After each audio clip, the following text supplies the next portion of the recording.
Le dernier quart d'heure de Smart Bourse, chaque soir, c'est le quart d'heure thématique, mais ce soir, c'est un quart d'heure qui nous permet de revenir sur les lauréats des trophées de l'innovation qui étaient organisés au début du mois de novembre par LBPM.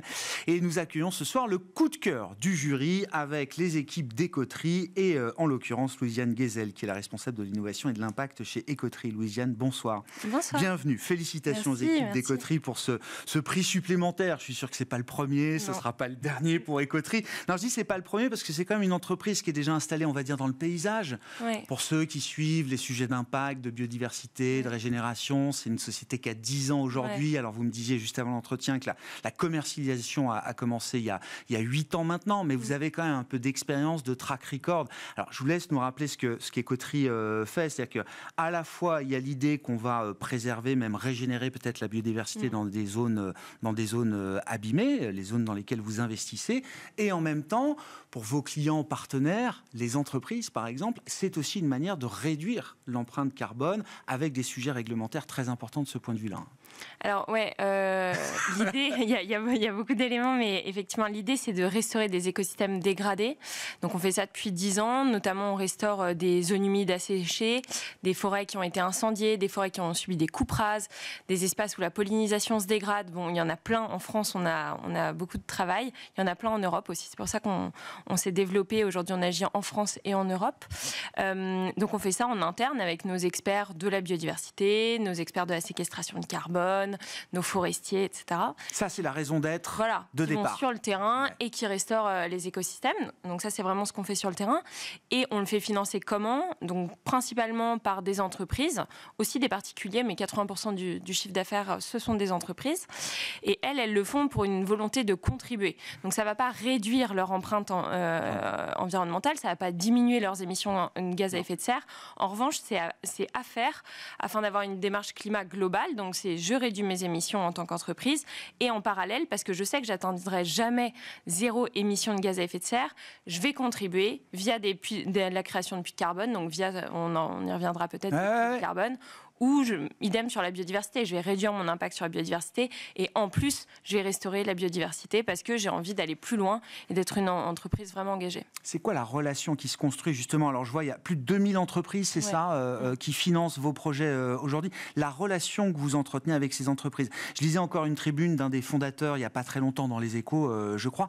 On ne vend pas des droits à polluer. C'est pas comme ça qu'une entreprise qui vient participer à vos programmes doit acheter ou doit comprendre ce que vous faites, Louisiane. Non, absolument pas. L'idée, c'est vraiment d'aller au-delà de la diminution de l'impact négatif. Aujourd'hui, donc nous, on est sur les sujets et climat et biodiversité, mais si on regarde le sujet climat et notamment les crédits carbone qui sont effectivement parfois vus comme des droits à polluer, nous, on est sur un marché qui s'appelle le marché volontaire du carbone et qui concerne donc des entreprises qui veulent, à côté de la diminution de leur impact, restaurer des forêts, protéger des forêts, et ça autorise des crédits carbone.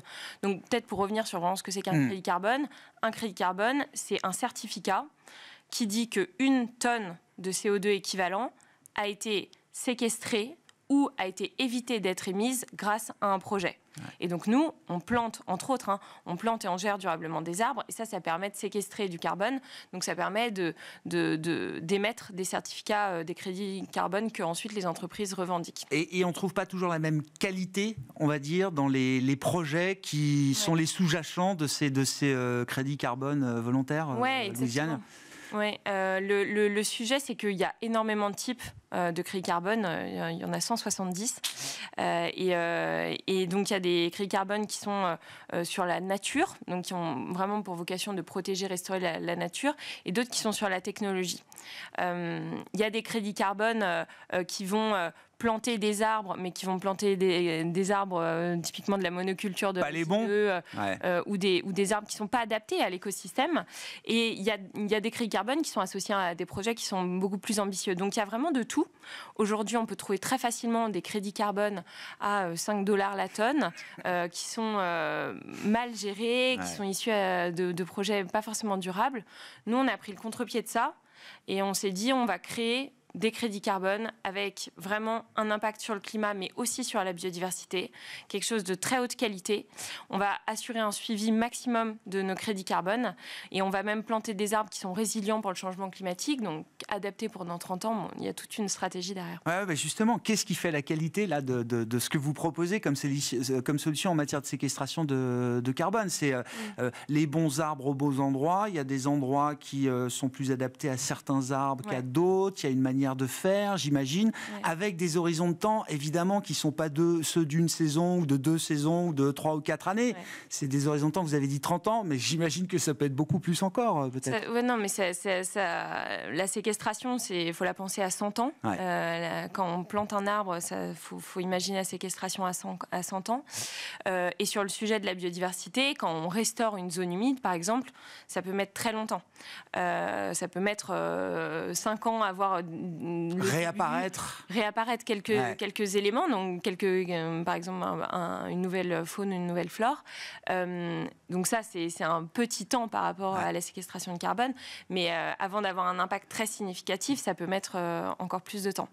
Et donc nous, on considère qu'on a des crédits carbone de haute qualité ou même des projets de haute qualité parce qu'on va considérer dans une forêt, par exemple une forêt qui a été incendiée, qu'on récupère et qu'on vise à restaurer, on va vraiment considérer l'ensemble de la forêt, c'est-à-dire pas uniquement les arbres.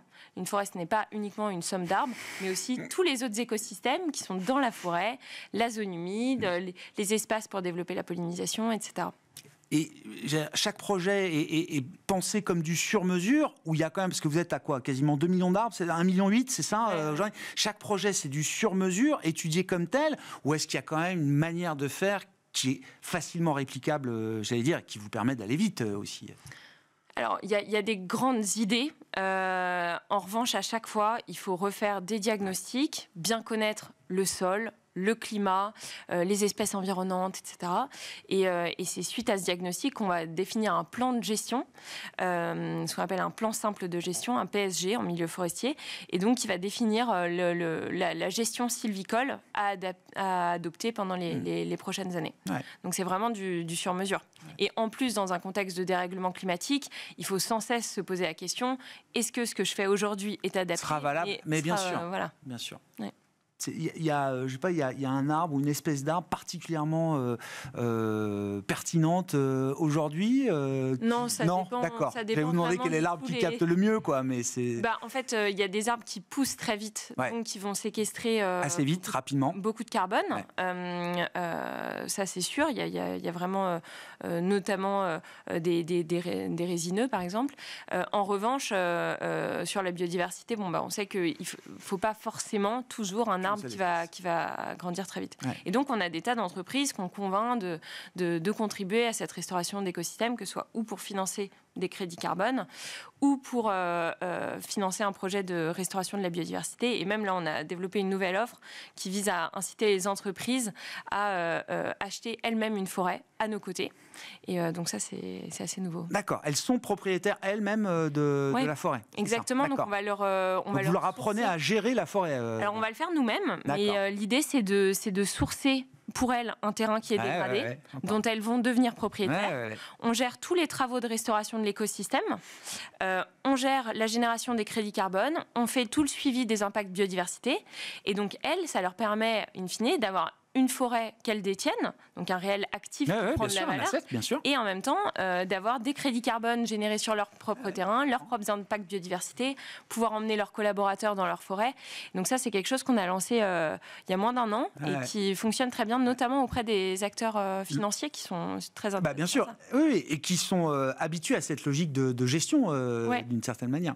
Le plan de développement en Europe, là, vous disiez, la France, il y a beaucoup de travail à faire, il y a du terrain pour ça, mais l'Europe, c'est aussi un terrain de jeu pour Écoterie. C'est quoi le plan de marche, la feuille de route là aujourd'hui pour Écoterie? Donc là, on s'est développé pas mal vers Copenhague, notamment auprès de Copenhague, donc au Danemark. On s'est développé aussi en Allemagne. On a ouvert un bureau à Berlin l'année dernière.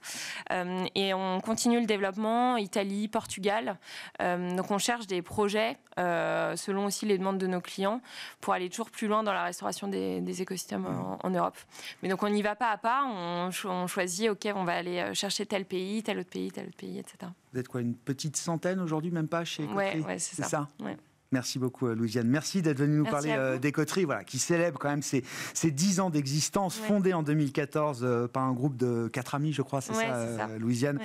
C'était justement l'image de la consigne à Copenhague qui leur a donné l'idée d'Écoterie. Ouais. Merci beaucoup, Louisiane Guézel, responsable de l'innovation et de l'impact chez Écoterie, qui était l'invité de ce dernier quart d'heure de Smart Bourse ce soir. Écoterie qui a surtout été le coup de cœur du jury des trophées de l'innovation organisés par LBPM au début de ce mois de novembre.